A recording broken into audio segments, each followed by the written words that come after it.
Welcome to Marianas Press. We're interviewing Marianas Rai Corporation's Vin Armani. We just learned about the governor's veto on the Tinian internet gaming and also the Tinian stablecoin.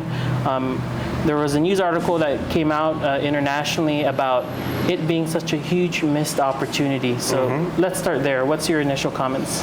Yeah, so Tomas, if you don't mind, like if I just can read the conclusion of that article, maybe, I think that'll be a good starting place for us. So this is actually, there hasn't only been one article. Now, today, as we're talking about this, there's hundreds of at least links to it and different tweets and things like that, but there's maybe 10 to 12 big articles and big publications. This is actually out of, it's the Cryptonomist, which is a blockchain and cryptocurrency industry rag, if you will.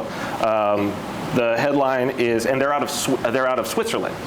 So this is the story of a veto here in Northern Marianas has reached all the way to Switzerland Industry Press. And the title is Tinian Says Goodbye to Its Stablecoin MUSD. The governor of the Northern Mariana Islands blocks the proposal. I'll just read the conclusion. If people want to go, and it's a good article to read. We'll talk about the context, I think, hopefully. So it says, the very last piece, it says, conclusions, Tinian as a missed trailblazer. The story of Tinian shows how thin the boundaries between innovation, local autonomy, and federal jurisdiction are when it comes to stablecoin. While cities and states in the USA explore the possibilities offered by digital currencies, the case of the Northern Mariana Islands represents an important precedent. The MUSD project had the potential to transform a small Pacific archipelago into a laboratory of decentralized finance backed by real reserves, offering new economic opportunities to a community with strong tourist ties and a strategic position. But for now, the dream stops here, waiting for perhaps other jurisdictions, larger or better coordinated, to pick up the baton left by Tinian. So, I think it's really important that the people understand the larger context of what just happened, what the missed opportunity is, because we had been relatively quiet about this project, even though we've been working on it with Tinian for about a year and a half now. And the governor was well aware of it. Many stakeholders were well aware of the project. We're obviously disappointed about what happened, and we don't really quite yet understand what it was that happened.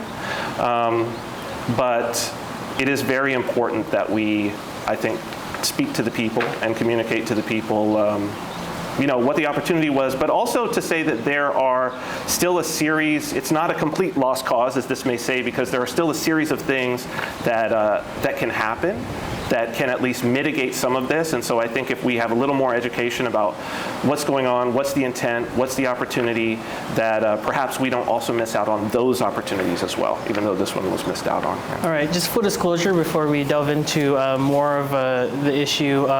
Tell us about Marianas Rai Corporation, its role in the creation of the bill, and just what the overall work has been in the state of mind. Yeah, I'm happy to do that. And your role. Yes. Yeah, absolutely. So maybe the best way to start is to start a little bit with myself, because a lot of the genesis of this is my own move here. I'm a career software professional, 30 years in software. I've spent 10 of those years in the blockchain and cryptocurrency space. I've had a venture-backed company in the cryptocurrency space called Cointext. We operated in 50 countries with an SMS cryptocurrency wallet. I was, right before I moved here, I was an executive, the head of developer services for Bitcoin.com, one of the biggest and most important legacy companies in the space. They've done a lot of innovative things. And so I was specifically focused on helping other developers use the open source software and protocols that are around blockchain and cryptocurrency. Then when I moved here, I saw that there was potentially a pretty huge opportunity for the industry that is around blockchain and cryptocurrency to have potentially a home here. And when I say that, there's been a lot of misunderstanding. And so even as recently as yesterday, having a meeting of people, they hear Bitcoin and Ethereum, and what they know of it is, it's this thing that people go and they buy and sell, and you hold it and the price goes up. And I'm not involved in that at all. And I don't think that we should be involved in that at all here. But I guess the best way that I would frame it is it's something like, it's the difference between posting on Facebook and Facebook the company. the software developers, the infrastructure, the data centers, the payment processing, the marketing, the advertising, all of those things, that's a part of the cryptocurrency and blockchain industry as well. We call it the ecosystem. And it's really, it's a piece of the tech industry, right? So you've got, like social media is a vertical in the tech industry. So is blockchain and cryptocurrency. And I saw that this was a really great location to do it. It's perfect in the way that it has its level of autonomy, but also its relationship with the United States. And I knew that this particular industry was going to eventually get a lot of acceptance. And so as of now, like the Trump administration is huge crypto and AI, by the way, let's say advocates. So we have a crypto and AI czar now. There's big cryptocurrency bills that are passing through the legislature. Trump himself released the Trump coin and the Melania coin, and they're part of actually a cryptocurrency company, World Liberty Financial himself and his children. So now is very much the time. And so I started my company, Badger LLC, here. I also began working to figure out how we could bring more digital businesses here, not just blockchain and cryptocurrency, obviously that's what I'm in, but all of them. And you've covered that, my efforts in that previously with the free trade zone. And and we also started the Trade Council of the Marianas, which is a nonprofit, but I'm part of it as it's a chamber of commerce, right? And so I'm part of that with my own business. But as I started to develop out technology here, just for myself within the industry, one of the things that was really exciting to me was that I was able to use it with the businesses here. We started to call it like our sandbox. So for years, my company provided, with a blockchain solution, the digital payment system for our cannabis industry here, for the retailers. And it actually, this is where the gaming with Tinian starts to come in, is that that technology, that payment technology, what we realized was we could provide a really good solution for highly regulated industries. So like cannabis is a highly regulated industry where you need to have a lot of control and be able to see the money, see where it moves down to the cent every second, and also be able to collect taxes for the government. And the technology that we created and that we implemented here. So many people, probably the people watching, will recall going and paying with PayPal or their credit card in a dispensary like Commonwealth or Canna Marianas or Saipan Select. When we had our stuff in there, that was all blockchain and cryptocurrency. They didn't even know that that's what was going on, right? And it enabled a great solution that was trackable, where it's much better than cash in that way, reportable to the government, auditable, all of these things. And as we were building that out, a colleague of mine, I lived in Vegas for a while, a colleague of mine reached out to me and we discussed the technology, and he said, well, I have some connections with internet gaming, licensed internet gaming jurisdictions like Curacao, Isle of Man, Malta. And he said, they have a lot of these same problems. They can't track the money, they can't do all of this. Why don't we do a little pilot and see if we could use your technology to create a system that would be great for the regulators there, where they could track the money, where they could collect taxes. Because in Curacao, it's so difficult for them to track the money that they can't even collect taxes. So they don't even collect taxes. They just live off the license fees. And so in 2023, in the spring of 2023, we did a pilot. And it was so incredibly successful, we were shocked. And we said, well, we need to talk to a regulator about this. And I hadn't even thought about the fact that we have 4 or 5, if you count them all, gaming regulators here that are separate. But when that sort of came to my attention with some local partners, then I said, okay, let's start a conversation. And so we started with Saipan to see if maybe there was something that could be done on kind of the broader scale. Ralph Humel actually introduced a bill to start to do that in the last legislature. It just remained in committee and did nothing. We went to Rhoda and we helped them actually to change. We shared this with them. We shared with them the legal opinions, the backgrounds, the monetary opportunity. We have we put together a team that is filled with legal professionals and gaming professionals, at the highest echelon, and got these numbers and showed them the opportunity, showed them the market over the course of several months, and helped them to change their regulations. So now Rhoda has regulations to enable internet gaming. Tinian already had regulations to enable internet gaming. They actually have law and considerable regulations. But we went to them, and they had the casino that was there at the time, and they expressed to us that actually they were more interested in not having a casino there, and they were interested in the model that Curacao has, which we shared with them. And even with Curacao, they license internet gaming, but you can't actually, none of the people on Curacao can actually use the online casinos that they license. And the people in Tinian really like that. And quite honestly, I'm sorry, I like this as well. I mean, I have young children who this is the only home that they've known. We came here when they were 1 and 4. Right? So all their friends, all their schooling, everything has been here. And would I prefer that we were able to not have to have the trade-off? We need the revenue. This is why we've done the casino bills, the e-gaming bills, the poker bills. Why we allow it is because we need the revenue, but wouldn't we rather have the revenue and not have to have, I'm sorry to the poker, places, but I think most of the people here would rather that we could have the revenue and not have to have the physical poker location with our people playing. Without the baggage. Without the baggage. And so, a lot has changed in the laws around internet gaming, especially when it comes to the US. There was a huge decision that happened that basically said that, internet gaming could be done internationally and wasn't subject to the Wire Act unless it was sports betting. Another big sports betting decision just happened this week. It's getting much more open. We did all the hard work to start to share that. And this has been over the course of, it's been 1.5 years now. We first started talking with Tinian in February of 2024. They were very interested, they were very skeptical, to their credit. They really required that we showed them how will this be regulated, how does the technology work.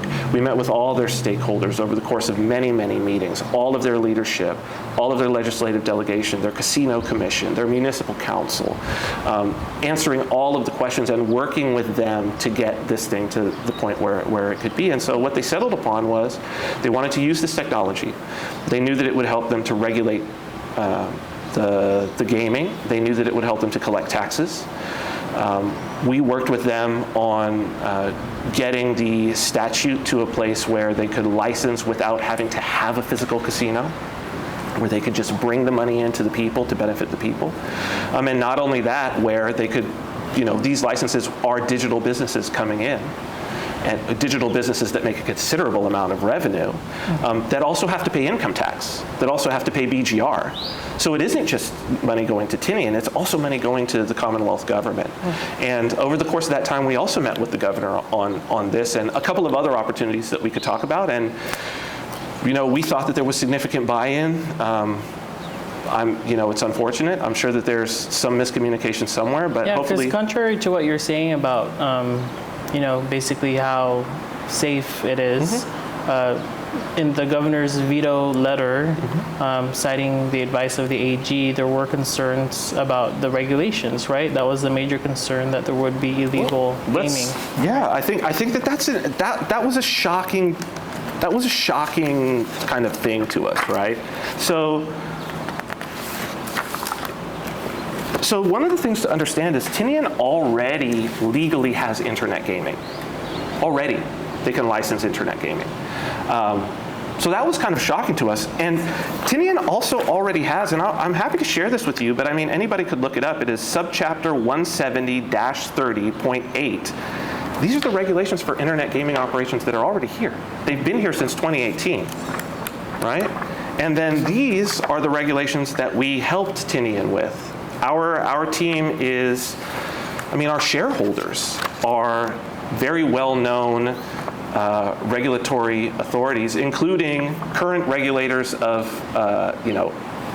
online gaming as it occurs, and former regulators such as, a former Assistant Attorney General of New Jersey, who was in charge of, when he retired, he was the main AG in charge of regulating gaming in Atlantic City. And so for them, even coming onto our team, they said, if we're going to do this, we have to do it right because we can't be associated. They simply said, I can't be associated with a company that is not properly regulating this, that I can go to, the various conferences that they go to, and that I can brag about this and people can look at the background, right? Yeah. So again, this was something that happened over the course of a year and a lot of work of a lot of professionals. And this was all shared with the governor. So it's quite surprising to us, actually, yeah, and it's unfortunate. So what are the next steps? I mean, is there a plan to refile something, approach it from a different, perspective? So I think that's one of the interesting things, right, is that for us, we knew that the opportunity here, the big opportunity, sorry about that. For us, we knew that the big opportunity here was not just gaming, but obviously it was this digital currency technology, right? That's where we started with this thing. It's just, it works for many different industries. And as you could see, as this got picked up by the international media, they were not even concerned with gaming. This didn't get picked up by gaming press, right? This got picked up by the digital currency press of this technology that, Trump, he came in and he made an executive order saying, I want to see blockchain and digital assets in every aspect of the economy. I want this to be a part of America, right? This is one of his first executive orders says this. And so this is even in line with the Trump administration and what they want to do. And so, that Tinian having that digital currency was going to enable, and not just here, but globally, for them to support all kinds of industries. Wyoming is already doing that. And if you read the articles that come out, that's what they're talking about. So Wyoming has spent millions of dollars. They have a commission for it. The governor is the chair of the commission. The governor wrote an op-ed that people can go and look at saying, these stablecoins, states and jurisdictions doing these stablecoins help for US dollar hegemony, right? Help for the strength of the US dollar, which is something the Trump administration is clearly all about, right? They are going to launch their stablecoin, their stable token in July. Basically what happened was the governor vetoed an initial bill that didn't have any of the digital currency stuff in it. He vetoed that initial bill in the last legislature. We went and we met with him. The concerns were the same from the Attorney General. We pointed out to him, I personally, I was in there with his legal counsel, and we pointed out, this is not, there's a miscommunication, really. We would love to have a conversation and show all of this to the Attorney General of how there's a bit of a miscommunication, just because this is an industry that we shouldn't expect our Attorney General's office to be familiar with. We haven't had it here. It's brand new, right? We said, look, set up a meeting with us. We would love to sit down and just share, just educate, right? Put him in touch with any of our staff. Put him in touch with anyone in the world, in the industry, to let him ask his questions. We left this open. We were never contacted, which we consider to be a shame. But in talking with the governor and with his legal counsel there, and with what we pointed out, he said he understood, and he said, resubmit it to me. Tell them to refile it. Tell them to vote on it again. I'll take a look at it again. And so we went back to Tinian with this, and that's how this bill wound up there again. But I think in the term of the digital currency, there's an opportunity. So we have an opportunity, right? In terms of what is I think the people should know, like what we shared with the governor and what Tinian was operating off of in terms of the opportunity with the, and I'll share this with you so that you can share this with them. So these are the numbers in terms of the iCasino market. Is estimated at $100 billion with an annual growth rate of about 10% through 2033. These numbers come from a gaming group called Eilers & Krejcik, which is like one of the top consultants.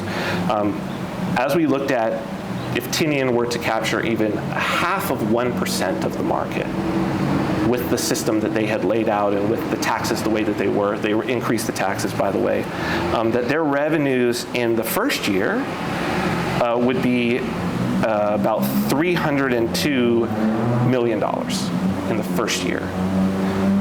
Going into like the fifth year, we're talking about $670 million. And people think that that's high, but it's really not high when you compare with what the numbers are being generated out of the existing markets. These are existing markets. And operators already wanted to come. to do this. And so we shared this with the governor, and that's what's going to Tinian, but at the same time, there's income tax and BGR that's going to the central government. So we're talking, first year could have been $50 million, $100 million, right? Most of our budget, and this is real. And these are numbers that have been worked through, and so that's a huge missed opportunity, but the opportunity with the stable token is even bigger than that. That market is even larger. The opportunity is there, and that's what Wyoming is going after, right? The biggest stablecoin issuer currently made $13 billion in profit last year. They have under 200 employees, right? And they are not a government. They are not backed by the force of a government. That's why Wyoming is going after this. And so what is interesting is that we have right now that perhaps we can pull this from out of the brink.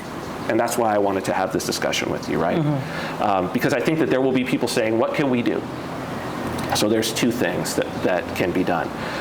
One is, initially Tinian had wanted to just do and they can, to do the stable token just through regulation with their municipal treasurer. So there have been since November, I believe, regulations sitting at the AG's office.